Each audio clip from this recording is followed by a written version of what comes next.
Hello, Jesse Good here, and today I'm listing down 15 of the most inaccurate LEGO products in terms of the movie scenes or movie counterparts that they're based off of. Now, the whole deal with this is there's 3 rules. No Duplo sets, no polybags, and all the sets have to be from 2010 or over, which is when LEGO really seemed to start making sets that are accurate to the movies that they're based off of. Keep in mind that this is just a little fun video, and I'm not really bashing the sets on their quality. Some of these sets are probably really good sets. I'm just saying, that the fact that they're not accurate to the movies. I have to warn you that there will be a lot of spoilers for different movies that LEGO has made sets based off of, and all the music tracks that I use will be listed in the bottom right hand corner. So let's get straight into this.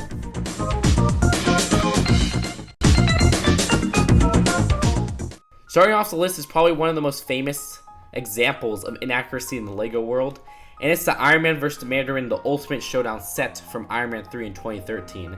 Now look, this list is in no particular order, but this is one of the most inaccurate sets that LEGO has ever put out. There's a flaming golf cart, as people love to call it. There's the Mandarin, who wasn't the real villain of the movie. He was actually just an actor in the movie, and Aldrich Killian was the real villain. And then we got Iron Man in his Heartbreaker suit, which is probably the most accurate part of this movie, or of this set in relation to the movie, because I believe it did appear in this final kind of battle scene. The final battle scene is actually on the back of the box, or the background of the box, where it's kind of this harbor with a construction site and everything like that, but there's no flaming golf cart whatsoever. I don't know what vehicle this is based off of, and I love this kind of realistic mock-up picture of the whole thing. I don't know who made this. And having it not appear in the movie doesn't help its case on how weird and odd and how out of place this vehicle looks. So that's really it for this set. Yeah, Iron Man 3 is not off the hook because it has some pretty inaccurate sets. The next one is the Iron Man Extreme Seaport Battle set, which has the speedboat that does not appear in the movie. This whole scene doesn't really appear in the movie. Yeah, there's the harbor battle with the construction site or whatever. That does appear, but there's no speedboat chase. Now, we also got War Machine in the set, which that suit of War Machine armor doesn't really appear in the movie. Rather, it's the Iron Patriot armor, which at least that appeared in a polybag later on. And then we got the Aldrich Killian inclusion, which I'm glad they did that. But the slick hair that they used and the glow-in-the-dark face, I don't know if that really represents the character. I guess the glow-in-the-dark thing is kind of a representation of the extremist, power or whatever, but that, I don't know if that's really the best representation, nor is the hairpiece really that good. But either way, it's really, the focus is on the build, on how inaccurate it is, and the inclusion of War Machine in that armor, which doesn't really make that much sense. Next up is the T-Rex Tracker set, which was a 2015 Jurassic World movie set, and this vehicle didn't appear in the movie whatsoever. There's no vehicle that looks like this, and it's just kind of odd because the T-Rex is held in its own kind of exhibit in the movie. Now, the rest of the sets, I guess the T-Rex itself is accurate because, the T-Rex does appear in the movie. Printing's good and everything like that. The minifigures, give or take, they're just kind of no names, except the actual villain minifigure, whose name is Vic Hoskins. I like his outfit and everything like that. It's just that his hairpiece doesn't really represent how he looks in the movie because he has more spiky hair.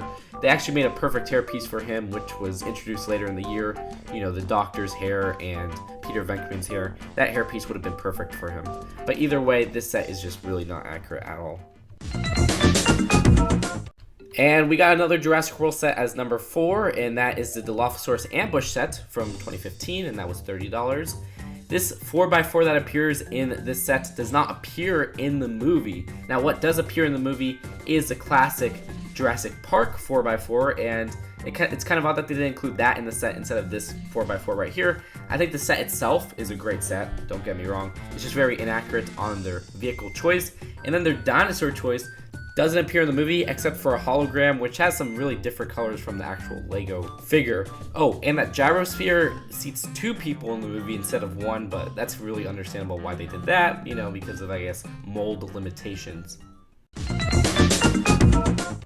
Next up is the LEGO Star Wars The Force Awakens Kylo Ren's Command Shuttle. Now, this one is totally the wrong color. It's not supposed to be gray, because in the movie it's black or a very dark gray. And the wings are actually in the wrong flight angle when you put it in its flight position. It's supposed to be more shaped like a V while it's in its flight position. Either way, the minifigures are very accurate, and if you want to see a movie-based version of this, or a movie interpretation mod of this, check out James Brick's video, which is in the description below. Next up is the Avengers 2012 set that retailed for $13, and that was Captain America's Avenging Cycle. Now, this sucker never appeared in the movie. It's just weird to have all these sets that have names based on stuff that doesn't appear in the movie. And, I mean, the turret and the flying little vehicle, I believe the flying vehicles kind of appeared in the movie. The minifigures are accurate. The little turret, I don't think appeared in the movie, but that's such a minor thing. It's just the Avenging Cycle that's a big inaccurate part, because it has its whole name of the set based on that. Yeah, why not include another Avengers movie-based set? Because the Avengers Age of Ultron Iron Man vs. Ultron set from 2015 was another set where, yeah, the minifigures were accurate, but the build itself does not appear anywhere in the movie, and it's incredibly odd. I don't know why they include these odd vehicles that aren't really relevant to the movie in these really small sets, while they could be including a build or something, like kind of a city build, because, again, this battle scene took place in the city, and it just would have made a lot more sense. They could have done the same thing with the Iron Man 3 set. And even the Captain America's Avenging Cycle, it's like all these $13 movie-based sets for Marvel Cinematic Universe are so inaccurate because they go with these really weird vehicles. But that's just my 2 cents. And for the probably forgotten Lone Ranger movie, there's a Stagecoach Escape set. Now, this Stagecoach Escape scene never appeared in the movie, but the Stagecoach itself appears in the museum in the beginning of the movie. It's kind of sad because this set is really awesome, and the actual bank on top of the Stagecoach supposedly was first in the Lego set, but the film designers saw this and they thought it was really cool, so they added it to the Stagecoach in the movie. And for another inaccurate Lone Ranger set, there's the 2013 Cavalry Builder set. It was the smallest of the line, and it's just a small little battle pack that I think is a great set. And I never really thought of it as being an inaccurate thing until Lance the Cat pointed out on Yearbooks that the Lone Ranger never really raided the cavalry camp in the movie. So it's just kind of funny to have these weird scenarios. They're not really weird, but just scenarios that LEGO has really made up that never really happened in the movie. Next up for inaccuracy is another small Disney movie battle pack, which is the Army Men on Patrol set from the Toy Story line in 2010. Now, the inaccuracy comes within the Army Men minifigures here. You see, their faces have pupils and eyes. In the movies, there's really nothing there. There's just a little bit of an outline for the eye. But here they have a full-on face and pupils. Now, that's kind of weird, but also, you can see that they don't have molded heads, which is weird because if you compare that to the other minifigures in the line, they all have specific molded heads. I guess that's to make these more usable so that you can take off the hat and use them on different minifigures, and to keep the production line kind of cheaper because it would cost more to make a molded head instead of just printing this face onto this green head. Now, what's also weird is that there's a little patrol vehicle in here, and I don't remember them ever using a patrol vehicle in the movies. But again, that doesn't mean this is a bad set because this is one of the best sets in 2010. It just means it's inaccurate. Next up, we're moving to Middle-earth with the Mirkwood Elf Army set from 2013. Based off of The Hobbit, The Desolation of the Smog, this design of kind of this little wall never really appears in the movie. What we do have in the movie is kind of this river gate, and it's a totally different design than this. Also, I don't remember Thondrill, if I pronounce that right, ever appearing in kind of a battle scene in the movie. Either way, I do love this set. I think it's a great value, but yeah, just not really accurate. Next up is the Dark Knight Rises set, the Bat vs. Bane, the Tumbler Chase.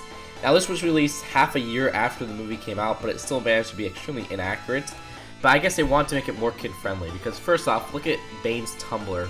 They added these little unnecessary stickers with like a Bane mouth on it, which do not appear in the movie. And then we got the Bat, which has a whole bunch of blue now, I don't know why, and a sticker on the front that doesn't really appear in the movie. And it's actually a lot smaller than it should be. People say the Bane tumbler is a lot smaller, but I think it's kind of accurate to minifigure scale. Also, Batman himself doesn't have black on him, on his torso and his legs, as in, not really, he has black, but like, his suit should be black, but it's casted in a gray color with printing over that. So it's really not accurate for what it is, unfortunately. And it's kind of sad because this is the only set based off of the movie. Either way, it is what it is, and yeah, that's really it.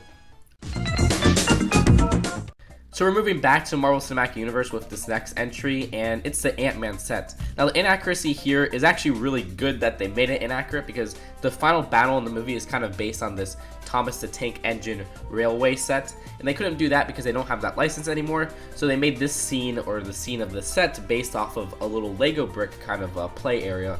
I think that's really cool, but that does make it inaccurate, but it's still really cool that they did that. But then there's kind of a glaring inaccuracy here, which is Antony, the big flying ant. He doesn't really look like that in the movie. He has kind of a black kind of a body color, but in here they use blue, which I don't know if that really fits. Either way, that's really it for the inaccuracies here, because the rest is actually kind of accurate. Oh, actually, there's one more thing.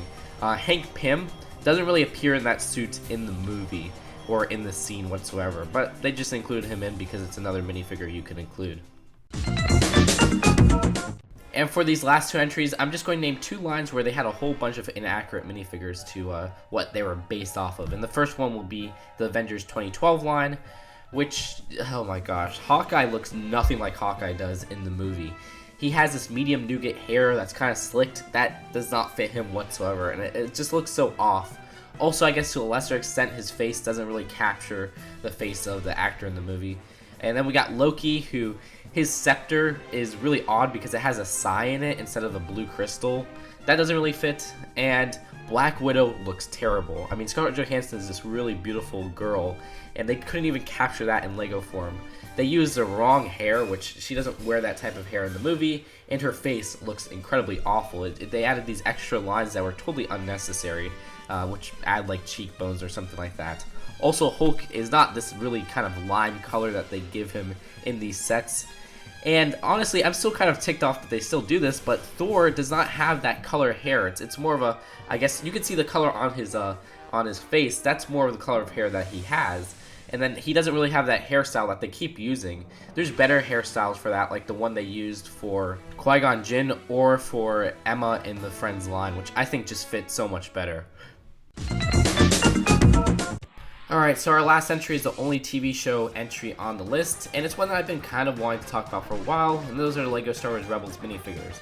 Alright, so Ezra Bridger in the LEGO minifigure form has a light flesh skin color, but in the TV show, he has more of a flesh in terms of LEGO color, skin color.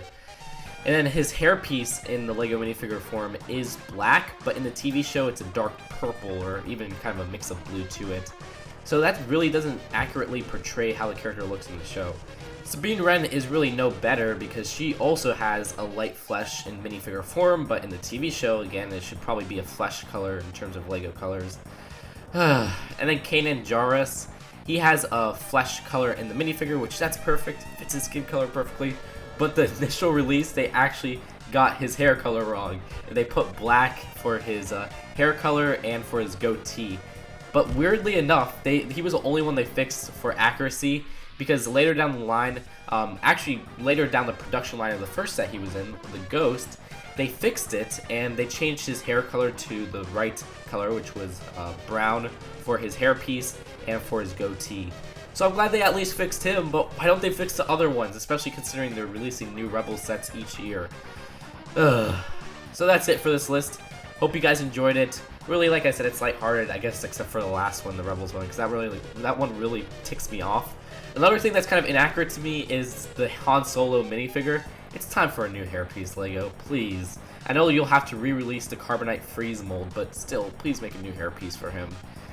So anyways, that's it, and I hope you guys enjoyed it, and you could leave your own thoughts or your own choices if I missed out on any, or if I got anything wrong, put it in the comments below, and I'll see you guys later.